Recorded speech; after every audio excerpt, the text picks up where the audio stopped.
ಕಷ್ಟದ ಸಂಕೇತ. ಒಂದು ದಿನ ಸಂಜೆ ಕಾಡಿನಲ್ಲಿ ಕಟುವಾದ ಬಿಸಿಲು ವರ್ಷಕ್ಕೆ ಮುಂಚೆ ಬರುವ ಬಿಕ್ಕಟ್ಟಿನ ಸೂಚನೆ ನೀಡಿದಂತಾಗಿತ್ತು. ನದಿಗಳು ಒಣಗತೊಡಗಿದವು. ಆಹಾರದ ಕೊರತೆ ಕಾಣಿಸಿಕೊಂಡಿತ್ತು. ಕೆಲವು ಪ್ರಾಣಿಗಳು ಬೇರೆ ಕಡೆ ತೆರಳುವ ಯತ್ನವನ್ನು ಆರಂಭಿಸಿದವು. ಆದರೆ ಆನೆ ಆನಂದ ತನ್ನ ದೊಡ್ಡ ಮೊದಲು ನಾವು ಈ ಬಿಕ್ಕಟ್ಟನ್ನು ಸಹಕಾರದಿಂದ ಗೆಲ್ಲಬಹುದು ಎಂದು ಘೋಷಿಸಿದ. 2ನೇ ಅಧ್ಯಾಯ ಸಭೆಯ ಸಂಚಲನ. ಆನೆ ಎಲ್ಲ ಪ್ರಾಣಿಗಳನ್ನು ಒಂದೆಡೆ ಕರೆದು ಸಭೆ ಏರ್ಪಡಿಸಿತು. ಇದು ಎಲ್ಲರ ಸಮಸ್ಯೆ ಬಗೆಹರಿಸಲು ಎಲ್ಲರೂ ಸಹಕಾರ ಬೇಕು ಎಂದ ಆನಂದ. ಸಿಂಹ ಸೂರ್ಯ ಕೂಡ ಉತ್ಸಾಹದಿಂದ ಮುಂದಾಗಿ ನಾನು ನನ್ನ ಪ್ರದೇಶವನ್ನು ನೀರಿಗಾಗಿ ಮುಕ್ತಗೊಳಿಸುತ್ತೇನೆ ಎಂದ.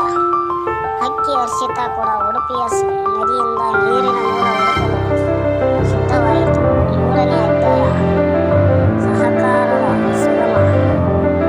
ಪ್ರತಿ ಪ್ರಾಣಿ ತನ್ನ ಪಾತ್ರವನ್ನು ನಿರ್ವಹಿಸತೊಡಗಿತು. ಕಪಿ ತೀರ್ಥಿ ಹಣ್ಣುಗಳನ್ನು ಹಂಚಿಕೊಳ್ಳಲು ಮರದ ಮೇಲೆ ಚುರುಕುತನ ಪ್ರದರ್ಶಿಸಿದಳು. ಮೊಸಳೆ ಮೋಹನ್ ತನ್ನ ಎಣ್ಣೆಗಲ್ಲು ಶಕ್ತಿಯಿಂದ ನದಿಯ ಹರಿವು ಬದಲಿಸಿ ನೂಕುತಡಿ ನಿರ್ಮಾಣ ಮಾಡುತ್ತಿದ್ದ. ಹುಲಿ ಹರ್ಷ ತನ್ನ ಬಲವನ್ನು ಉಪಯೋಗಿಸಿ ಭಯ ಉಂಟು ಮಾಡದೆ ಸಹಾಯ ಮಾಡಲು ಯತ್ನಿಸಿದ. 4ನೇ ಅಧ್ಯಾಯ ಆತಂಕದ ಬೆಳಕು. ಒಂದು ದಿನ ಹಕ್ಕಿ ಹರ್ಷಿತ ತನ್ನ ಹಾರಾಟದ ವೇಳೆ ಒಂದು ದೊಡ್ಡ ಲಾರಿಯನ್ನು ಕಾಡಿನ ಅಂಚಿನಲ್ಲಿ ಕಂಡಳು. ಆದರೆ ಅದರಲ್ಲಿ ಆನೆಯ ದಂತಗಳು ತುಂಬಿದ್ದವು. ಆಕೆ ತಕ್ಷಣವೇ ಹಿಂದಿರುಗಿ ಸುದ್ದಿ ನೀಡಿದಳು. ಮಾನವರು ಮರ ಕಡಿಯುತ್ತಿದ್ದಾರಂತೆ. ನಮ್ಮ ತಂಗಾಳಿ ಹಾಳಾಗುತ್ತದೆ. ಎಲ್ಲ ಪ್ರಾಣಿಗಳು ಆತಂಕದಲ್ಲಿದ್ದವು. 5ನೇ ಅಧ್ಯಾಯ ಪ್ರತ್ಯುತ್ತರದ ಪಥ. ಸಿಂಹ ಸೂರ್ಯ ಪ್ರಬಲವಾಗಿಯೂ ಸಮಗ್ರವಲ್ಲದ ರೀತಿಯಲ್ಲಿ ನಾವು ಹೋರಾಡಬೇಕು ಎಂದ. ಆದರೆ ಆನೆ ಆನಂದ ಶಾಂತಿಯುತ ಮಾರ್ಗವನ್ನು ತ್ಯಜಿಸಿದ.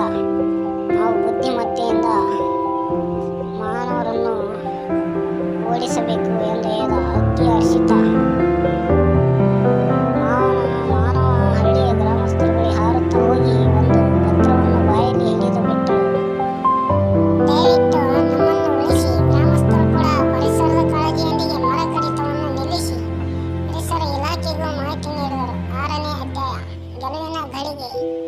ನದಿ ಮತ್ತೆ ಹರಿಯಲು ತೊಡಗಿತು. ಹಸಿರು ಮರಗಳು ಚಿಗುರುತ್ತಾ ನವಜೀವನ ನೀಡಿದವು.